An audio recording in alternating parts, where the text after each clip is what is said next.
What up, everybody? You thought we were gone, but we back, baby. Welcome to Turn Bark Time. I'm the Turn, I'm the Bark. and we are going to be here a long, long time. You know why, Barker? Because Why this is is that? season 6. This is season 7, episode 1. Now, welcome back, everybody. For those of you that listen, really glad that we can be back. We have been on hiatus longer than normal, just with life getting busy and everything like that. But so happy that we were able to get back together and be able to record this. Super excited, especially for the like tens of followers that follow us regularly. So, Bark, how you been? Oh, I've been all right. We're here recording for my mom, your mom, Aunt Sally. Um, That's Allie, yeah. yeah, and the other tens of people that are out there. Yep, our fake nieces, for sure. Yep. Yep. So, um, yeah, been good. Been a good off season, you know. Made it to Japan over summer because people haven't seen us since like May. So made it to Japan. Bebopped around the Northwest during the summer. Just kind of got to enjoy ourselves and everything like that. Got back from London for a week for Thanksgiving and just ready to go. School year's going well. Kids are awesome. Can't Definitely can't complain. So. Our feet are still dry. So we had a minor deluge of rain that I think is hitting Snohomish County way worse than it's hitting us. It's Yeah, hitting a lot worse up north and kind of further up the Cowlitz, but we got lucky. It got close to the edge and it's okay. receded. So Oh, good, good, good, good. Glad to hear that. I texted a friend of mine who we're going to the Seahawks game this weekend, and he was like, "Yeah, he's like, I'm in Oregon with a client," and he goes, but I might not be able to go home tomorrow because the roads into town are covered in water." So, I'm like, yeah, just be safe out there. So, but speaking of London, since I came back from there, that kind of inspired this idea. So tonight we are going to talk about the infamous, or can we call him famous? What do you think? I don't think he doesn't have that bad thing going on, right? I mean, depends on what religion you are, I guess. But kind of. we're gonna talk about King Henry VIII, but more specifically, we're gonna talk about his wives. And the background story of this is I took a Christmas light bus tour with my wife and my in-laws, and we happened to miss our bus due to the company sending us the wrong direction. But we ended up getting on a bus about 15 minutes later than we were supposed to. And we got the same tour guide I had for a Christmas Light Bus tour in 2023. And he's a guy from Minnesota. He talked real deep like this. He was a dairy farmer from Minnesota. But he we got on the road, got into traffic. Obviously, it's London, right? Friday night. But talked about King Henry VIII, and he talked about how there's a really easy way to remember his wives. And he said, so he's married 6 times. And so the easiest way to remember is that his wives were divorced, beheaded, died, divorced, beheaded, survived. And I got to thinking, I was like, I almost immediately had texted Barker and was like, hey, like, have we done King Henry VIII? And he was kind of like, yeah, like, but he's like, no, but like in what context? And I was like, his wives. And he was like, I'm in. So the other thing that got popped out is there, Barker, you want to tell I guess I know it's called what the play is called, but you've heard from some of your students about the play about his wives. It's a musical, The Six. Musical, sorry. So it's not quite. I I was It's more for expecting Hamilton. It entertainment. wasn't Hamilton, but Yeah. essentially it talks about the relationship between the six different women that he was married to at different times. Yes. But I that's debatable. Uh, Yes. Very debatable. if you look at how this all kind of plays out. Um, I've talked about Henry VIII for years because it's important, like as we understand, like the Protestant Reformation and people start questioning the Catholic Church. You have Martin Luther who goes, I don't think you guys are churching right, and like has like 99 reasons or 95 theses of like what they're doing that are wrong. Uh, Henry VIII is not quite as much of a theologian Yeah. as Martin Luther. Yeah. So, I mean, he takes over, after his dad. His dad is Henry VII. So I mean, good old England with simple naming conventions. His Right. mom was from York. Her name was Great town. Elizabeth. Great town. Yeah, take your word for it. Yep. So at 16, I think if I did my math, I was trying to do math and then they had the months in there and that was making math harder. So approximately at 16, I think he becomes king.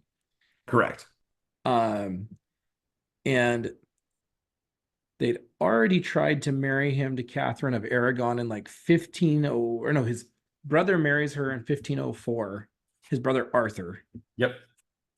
And then his brother dies like 20 weeks after they're married. They're not quite sure what he died of. It's amazing that with all the historical stuff laying around, we can't I put a had pin in I that. I had him dying of sweating sickness. I'm They not said sure what sweating that. sickness, plague, or tuberculosis. So I mean, like, I don't. Everything is tuberculosis. Yes, thanks, John Green. Yep, John Green. Can't wait to read that book. So Catherine of Aragon, who is the daughter of Ferdinand and Isabella, like the same Ferdinand and Isabella who fund Columbus to go to the Americas, right? So like I'm trying to think. Isabella's from Castile and her dad's from Aragon. They're different provinces. If you know your medieval Europe, with most of you probably don't. But I don't even know medieval Europe. you got to play some more medieval war too, and then you'll get it I, down pat. yeah, all right. Sounds You got to know good. where I'm in. Brittany and Aquitaine and Auce-Lorraine and all that fun stuff is. Oh my God. Um, so after her brother dies, like it's really important. They're trying to forge an alliance between like Britain or England and Spain, and so they're like, "Hey, Henry, you should marry, you know, Catherine. Kate." And he's like, "No, Yeah. I don't want to." And so he's 16. I think she's like She's 25-ish. 20s. Yeah, she's in her Yeah, like 20s. Yeah. She's she's 20. a fair bit ahead of him in Not age. quite. Okay, so I got it right here. It's the marriage doesn't occur until he comes to the throne in 1509. He is 17, she's 23. Okay. And he changes his mind. By the time that he comes to power, they're like, "Hey, you need to marry Catherine." He's like, "All right, it could be worse." Taking one for England. Yeah. Um, and so they're gonna be married. I having known kind of like the abridged version of this for a long time Mhm. without having dug into it. Yeah. Um, I didn't realize how many times they had become pregnant and how long they were married for. Yep. So they're married from 1509 to 1533. Yeah. I actually have the one thing is I found a graph on Wikipedia or a table, I should say, that gives the exact. So he was married to her for 23 years, 11 months, and 12 days. Oddly Yeah. specific, but And in that time, I think she gives birth to six, or they get pregnant. Maybe that's the way to say it. They get pregnant with yeah. six different kids. Yep. Only two of them are actually born living, and only one of Correct. them survives more than 2 weeks. The Correct. first one that is named is in 15. First baby's in 1510, so they don't waste any time. Yep. Not at all. Um, Stillborn girl. And then in Yep. 1511, they have a baby they name Henry. I mean, again, naming Uh, conventions, very Henry the original. Ninth, baby. Yep.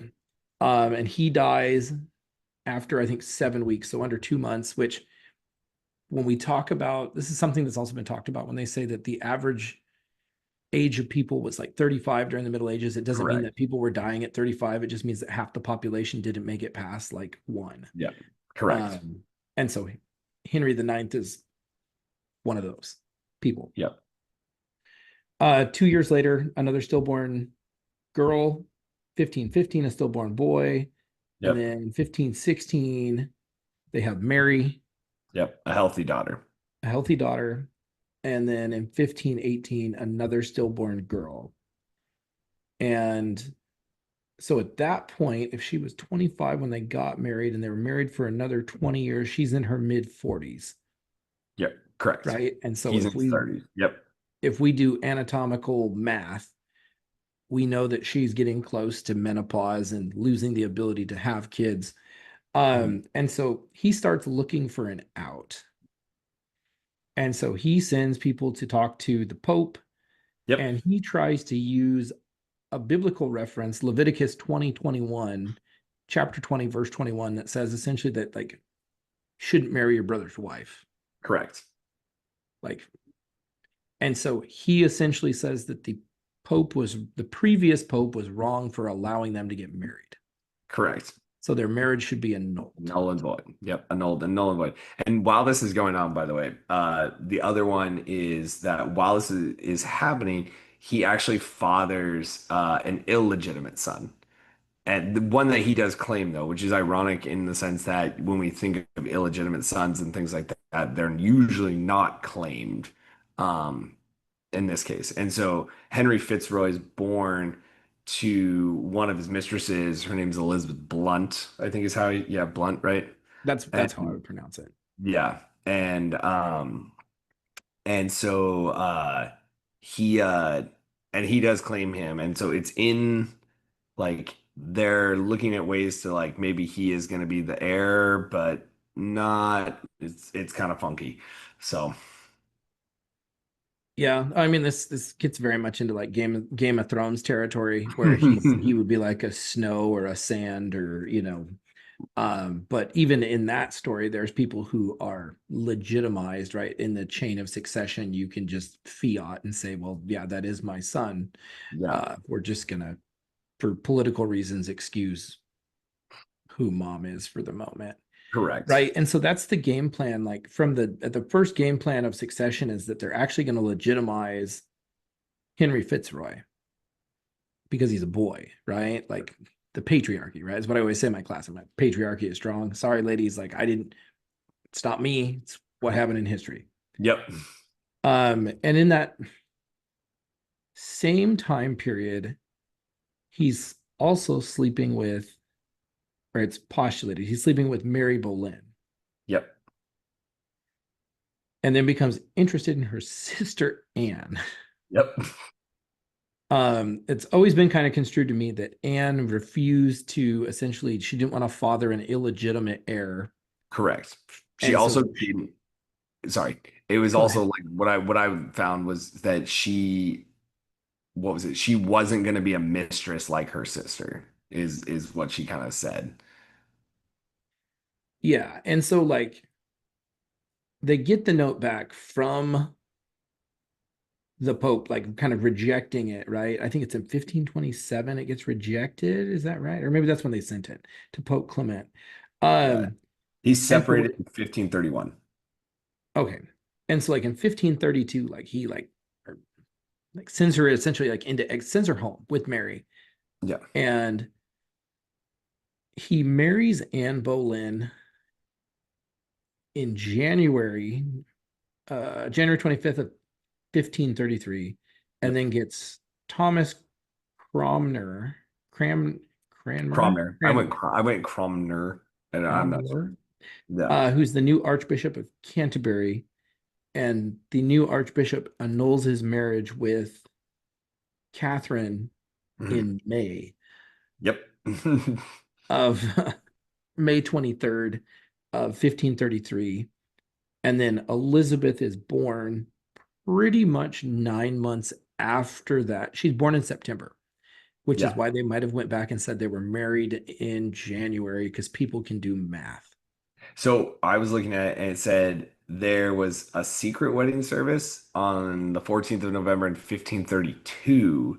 She becomes pregnant. When she becomes pregnant, they get married married, right? Like remarried in January in public. And then that's when the marriage becomes null and void in May. And thus, like you said, their daughter is born. Yeah, and so that's Elizabeth. So again, right, I always construe this as like she's sitting there and she was kind of like around the king and trying to like promote herself, I guess, as being available and like she could get the job done, even though like from the biological side of things, we know that it's the male gamete, right, that Yep. provides the gender assignment. Um, and so she will try and get, I think, what is it, one, two, I think three more pregnant. They think there's a false pregnancy, or like she says that she's Yeah. pregnant, but there's not really any evidence of whether she really was pregnant or not. Um, and then after that, it's people start to think that the king wants out of the marriage, and then she miscarries two more times. Correct. And after the miscarriage of a boy, it kind of comes out that she might be sleeping with, Her brother. yeah, yes, yes, that's what it was. And other men. There's other people involved that's thought about it. And it's kind of like that she's a little bit promiscuous, I guess, is the title. She might be getting pregnant again, but they're not confident that it's the king's. Right. And so if you cheat on the king, it's like cheating on the country. And Henry in his reign has been pretty. So the thing to understand is that in the shift to Protestantism, like there's a lot of Catholics that are going to like obviously not want to leave the Catholic Church and not be excommunicated. So there's a fair bit of corporal punishment handed out, I guess. Yeah. Yeah. So there's a fair amount of Thanks, like off with Thursday. their heads going on. Yeah. And so Anne Boleyn falls victim, right? Kind of like caught in her own trap. Yeah. Well, and she's like there's basically what's reported. There's no evidence that she was sleeping with her brother. It's very unconvincing. But she's still found guilty of adultery, incest, and high treason. Um, and she's found that after the marriage is annulled again. Because I don't think you're executing a queen, I guess is the easiest way to think about that.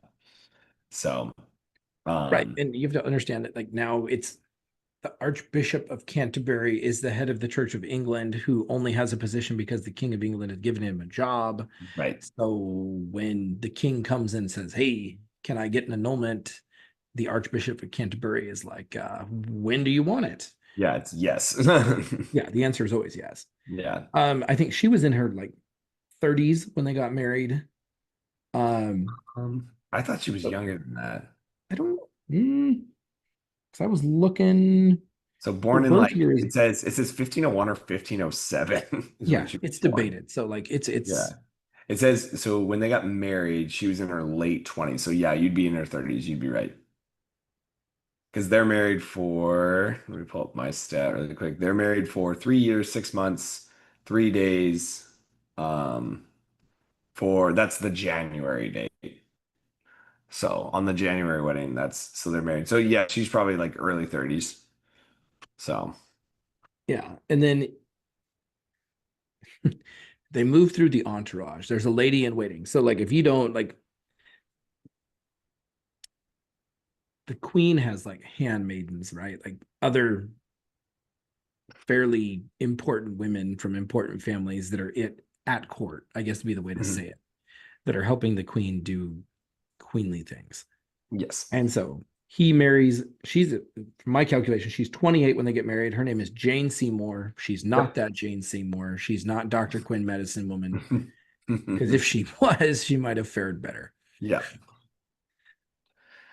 So she gets married, they get married.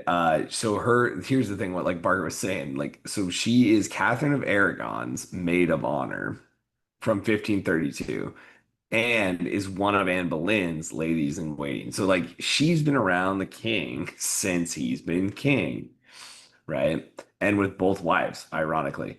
Um, and again, it comes back from that, like they're part of the royal, they're not royal themselves, but they're from high families, that's high standing families, right? Aristocracy. Aristocracy. Thank you. That's what I'm looking for.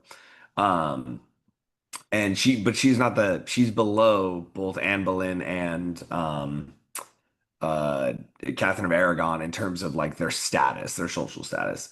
So they when Anne Boleyn is arrested for treason, right? Because that's her main crime that she's gonna get beheaded for. Uh Jane is actually moved quickly into the royal apartments. So it's kind of like, interesting. We got a little shuffle going on. They get married on the 30th of May, 1536, 11 days after Anne Boleyn has been beheaded. Which, by the way, really quick, going back to Anne Boleyn, I know we're on a time crunch here, but Anne Boleyn, from what we have of her like final kind of like moments before she's beheaded, she denies her crimes, But she also says, like, I hold no ill will against the king. Like, I hope he lives a long life. Like, I hope he has great reign over England. Like, she never, and it's thought the reason that she does this is because she's trying to spare Elizabeth from, you know, Retribution. retribution. Yeah, thank you. That's what I'm looking for. So, so anyway, so they get married. Jane's 28, King Henry is 44. Um, and this is one where it's thought like that King Henry VIII like truly loves her. Like he is head over heels. He's smitten. She is the one for him. Like again with Catherine of Aragon, right? Like that was one where it's like, hey, we're doing this for a alliance. The other gal, Anne Boleyn, it's thought that she was super intellectual. She was actually more educated for a woman in the time period than what was considered normal. And that was fun when he was sneaking around and like trying to like hook up with her and everything like that. But when it actually came time to like be the queen and like sit back, listen to your husband, that wasn't her style. She wasn't going to do that. So Jane is kind of that. Jane Seymour is the first one that's like, okay, like she's the one, right? Like he's absolutely in love with her. About a year and a half into their marriage, she gives birth to their male heir, Edward, but then she dies 12 days after due to postpartum complications. Is that what you have on that one? Or Yeah, like she dies of it's childbirth? complications of childbirthing, and like that's where Okay, I talk about like one of the most dangerous things in history for women to do is give birth to a child because correct. you're growing another human and then pushing it out of your body. Terrifying. Back when they didn't Uh, understand germs. yeah, for real. She's the only wife to receive a royal burial. She is, I believe she's buried next to him, isn't she? I'm not positive. I think King Henry VIII is buried next to Jane Seymour because again, that was his wife that he truly, truly loved. Yeah, it is. Okay, so when Henry died, he chose to be buried next to her in St. Chapel, at Windsor Castle. Um, so he is, there's another heir here, right? And Barker, you did a better job of explaining it, but this realigns our secession or our succession, Yeah. correct? Succession gets revamped because now there's a legitimate male heir, um, an actual tutor heir, not a errant rosebud, so to speak. But yeah, he's born. So like I always sit there and be like, good job, Jane, mission accomplished. Like, it's a baby boy. Like, and Yep. then like, here's your prize, you're dead. Yeah. And so then he kind of goes into like everybody's trying to shop him around Yeah, and like this is a find him a great good freaking political story. match. This is Tinder before Tinder. Like, this is Yeah, hilarious. like royal tender. Yes. So he ends up like Thomas Cromwell is like, hey, you should check out William's sister Anne, who's the Duke of it's Clevesburg and Jülich. I don't speak Yeah. German. Yeah. Um, and so Hans Holbein the younger is commissioned to paint a portrait of Anne. And they show the portrait to Henry, and he's like, Swipe swipe, right. Yeah. swipe right, hello. Yeah. And apparently she shows up, they get married, and like, Hold on. Time out. You gotta go back. So she shows up, and King Henry is like, "This is bull crap. You are not what your profile picture looks like." And so, but he also realizes that he's too far in it now to not marry this woman, so he has to. yeah, so it's like the way that I quickly explain her in class is that I couldn't, Wikipedia didn't have this, but at some point somebody says, he's like, dude, she looks like a horse. So he calls his buddy who's, the archbishop, and is like, yo, she looks like a horse, I need a divorce. It And rhymes. like the marriage is quick. Like they're married in 1940, they're annulled in 1940, Not like, 19, but that's okay. or sorry, 1540. Yeah, they There we didn't go. They were married time for jump 6 months and 400 six years. days. 6 months, 6 days. And their marriage is unconsummated, Yes. which means they did not seal the deal. Yeah. I'm just gonna put a clarification really quick on this one. Bark. The wind is howling and my lights have flickered twice. So this might be an unfinished episode. I just want the public to know. We might post an unfinished episode if I lose Wi-Fi. We So might end up like Anne Boleyn. Yeah.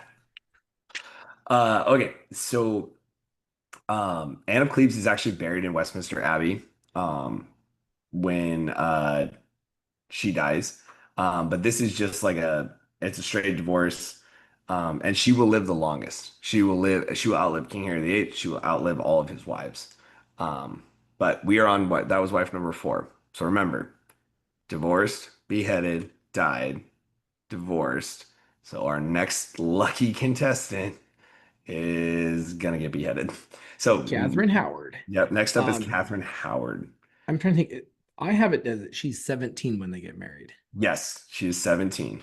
And so the He is king he is 49. as 49. to quote the immortal oh shoot, what's his name? The director, Spaceballs guy. Um The director, Mel Brooks? yeah, Mel Brooks, it's good to be the king. Yeah, no Um kidding.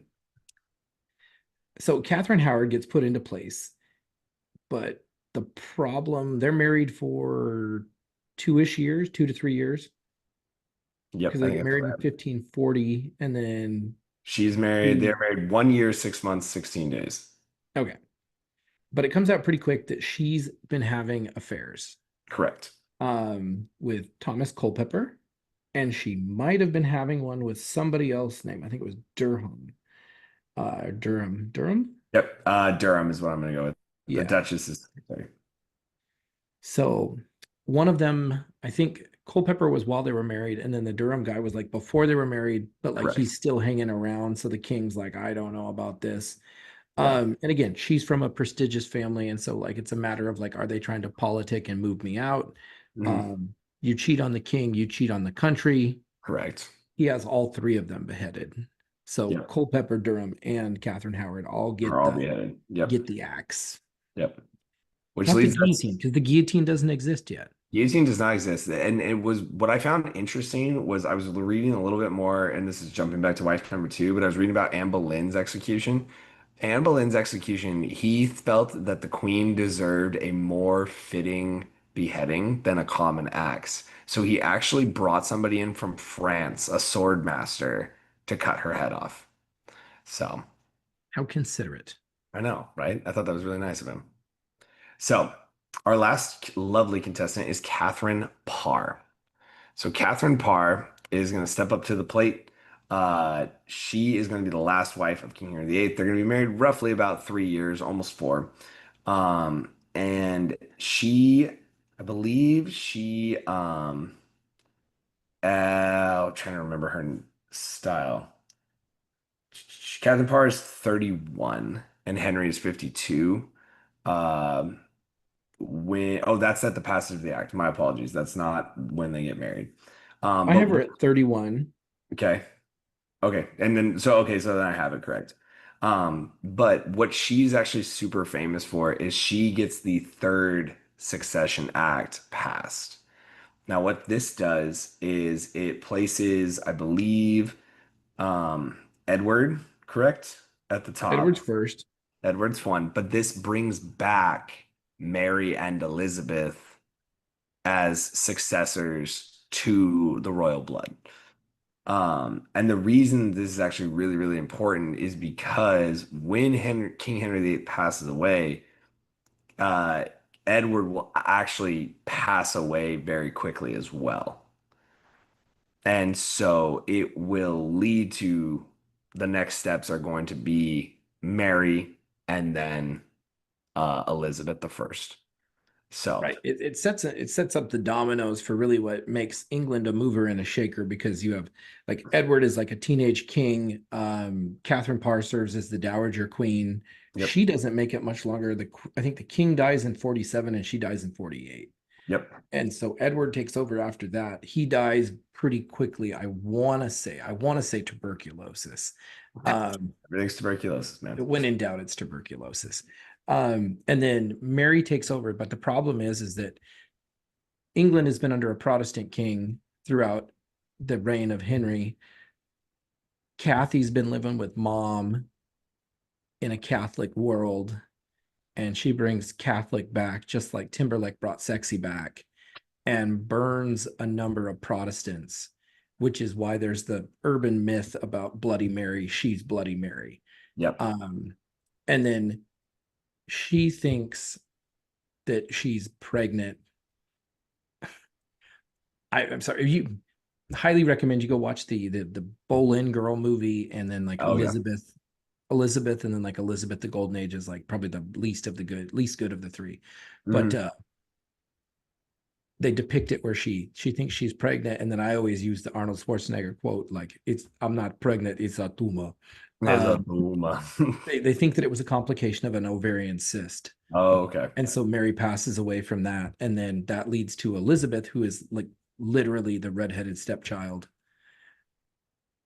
who goes from just living in this kind of like life of obscurity, like, to becoming like the Queen of England, and then thrust into this. And then she brings Protestantism back because she was Back. raised in England where it was very Protestant, which, like, the die gets cast of like putting Spain and England on a collision course rather than being aligned. Yep. They're oppositional now, which is part of why Anne of Cleves was so important, because she was coming from Germany, which kind of Mhm. put them in a middle ground where they weren't Catholic, they weren't Protestant, but like they were Yeah, they willing were. to help fight the Catholics. Well, and I think that like again, when we talk about the Reformation, and that could be a completely different, take term our time. But that's one of the big things is when this happens, it's not an instant like flip. You know what I mean? It's not like, oh, I was Catholic one day, but now I'm gonna go jump to Protestantism, whatever that be, Baptist, Calvinism, Lutheranism, whatever. Uh, a lot of these countries and these rulers and monarchs are playing both sides. They're taking the Catholic elements they like, the Protestant elements they like, and they're just kind of putting them together. So it's like kind of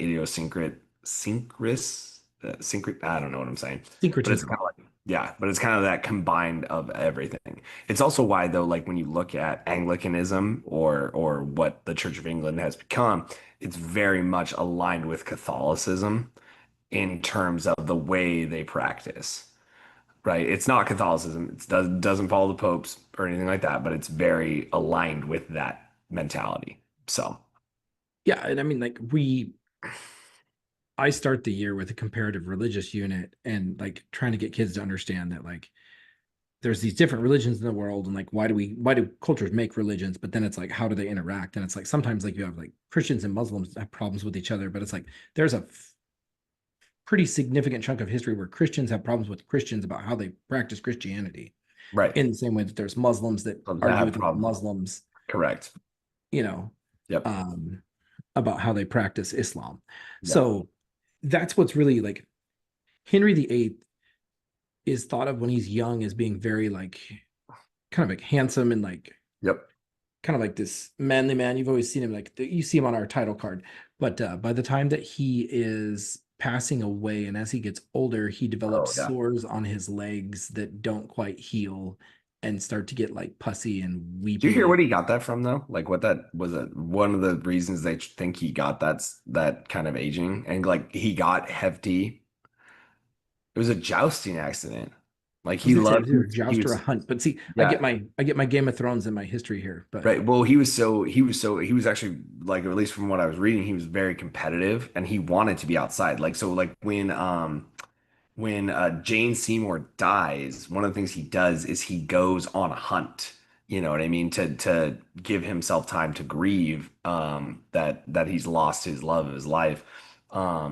And so it's just interesting that he like that, but like that's how he'll die. He'll get overweight. Like he'll have a 54-inch waist, is what they said when he died. And so yeah, it's kind of rough for him, but we have 3 minutes. But like, if you George R. R. Martin borrows a lot from history. yeah. Well, because he took the No, War he of the does. Roses, which Yep. happened before this, and it's the Yorks and the Lancasters, I Upstairs. Yep. think, Yep.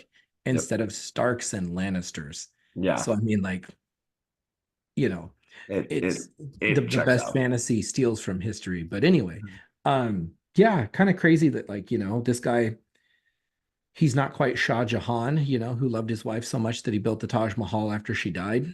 Right. He hired a sword maker to kill one of his wives, Hmm. but he did make a new church.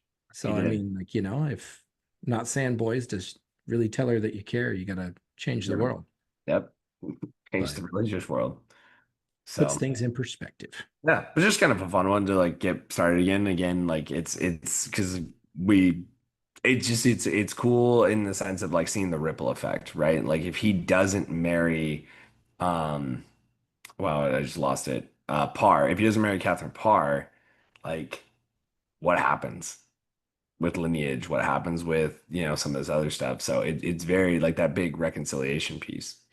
But like Barker said, we are looking at a minute 59. So we are going to cut ourselves off because we get to now because we have Zoom, not our good old friend Skype because Skype has officially ripped Skype. So until next time, I'm the turn I'm the Bark. and we're going to be here a long time. Have a good night, everybody. Be safe. Got it. And be well. Bye, y'all.